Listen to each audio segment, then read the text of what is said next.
मंत्रिमंडल की परीक्षा। प्राचीन भारत में कौशल राज्य के राजा राजेंद्र सिंह अपने अद्वितीय मंत्रिमंडल के लिए प्रसिद्ध थे। उनके मंत्रिमंडल में सभी मंत्री न केवल अत्यंत बुद्धिमान थे, बल्कि वे राजा के प्रति निष्ठा और राज्य के प्रति समर्पण की भावना से भरे हुए थे। राजा ने उन्हें हमेशा अपनी आंख और कान माना था और राज्य के महत्वपूर्ण निर्णय लेने में उनकी सलाह को सर्वोच्च स्थान दिया था। एक दिन राजा राजेंद्र सिंह ने अपने मंत्रिमंडल की निष्ठा और बुद्धिमत्ता को परखने का निर्णय लिया। वह देखना चाहते थे कि उनके मंत्री केवल उनके आदेशों का पालन करते हैं या फिर वे राज्य और जनता के हित में निर्णय लेने की क्षमता रखते हैं। उन्होंने अपने प्रमुख मंत्री वाचस्पति से एक विशेष परीक्षण की योजना बनाने को कहा। वाचस्पति, जो अपनी चतुराई और धैर्य के लिए प्रसिद्ध थे, ने राजा की योजना को समझा और एक अनोखा परीक्षण तैयार किया। अगले दिन राजा ने दरबार में सभी मंत्रियों को बुलाया और कहा, मैं तुम सबकी निष्ठा और बुद्धिमत्ता की परीक्षा लेना चाहता हूँ। आज मैं तुम सबको एक विशेष कार्य सौंपूंगा और देखूंगा कि तुम इसे कैसे पूरा करते हो। राजा ने प्रत्येक मंत्री को एक एक करके बुलाया और एक एक काला पत्थर उन्हें सौंपा।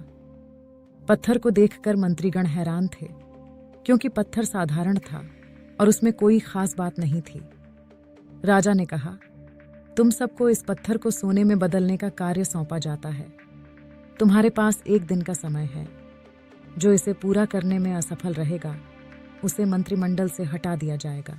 मंत्रियों ने राजा के आदेश को गंभीरता से लिया और अपने अपने घर लौट गए। सभी मंत्री सोच में पड़ गए कि इस असंभव कार्य को कैसे पूरा किया जाए। कुछ मंत्री चिंतित हो गए, कुछ ने सोचा कि शायद राजा ने मजाक किया है, जबकि कुछ ने इसे भगवान की परीक्षा मानकर प्रार्थना शुरू कर दी। अगले दिन सभी मंत्री राजा के दरबार में इकट्ठे हुए।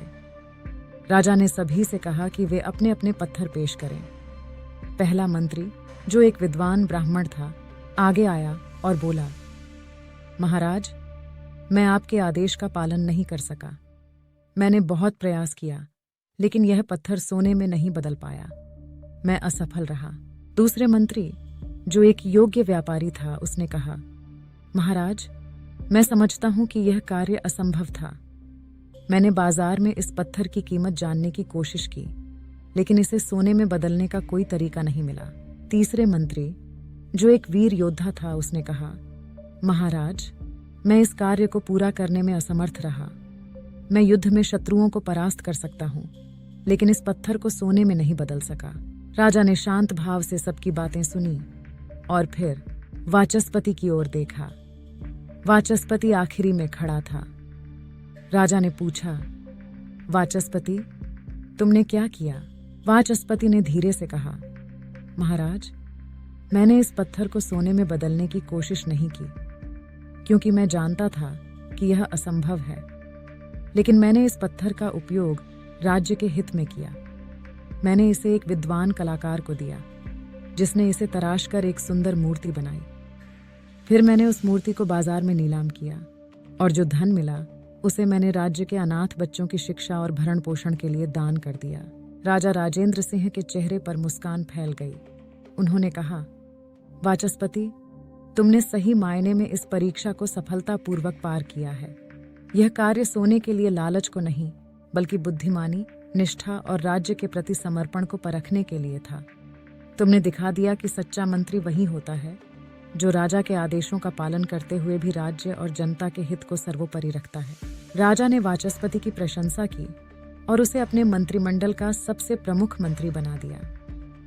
अन्य मंत्रियों ने भी वाचस्पति से सीख ली और अपनी निष्ठा और बुद्धिमत्ता को और भी बढ़ाने का संकल्प लिया। इस घटना के बाद राजा राजेंद्र सिंह और भी अधिक विश्वास के साथ अपने मंत्रियों पर भरोसा करने लगे और उनके राज्य में शांति, समृद्धि और न्याय का वास बना रहा। शिक्षा, सच्ची बुद्धिमत्ता केवल आदेशों का पालन करने में नहीं, बल्कि परिस्थितियों का सही मूल्यांकन करके सही निर्णय लेने में होती है। एक सच्चा नेता वही होता है जो राज्य और समाज के हित को सर्वोपरि रखता है, चाहे स्थिति कितनी भी कठिन क्यों न हो।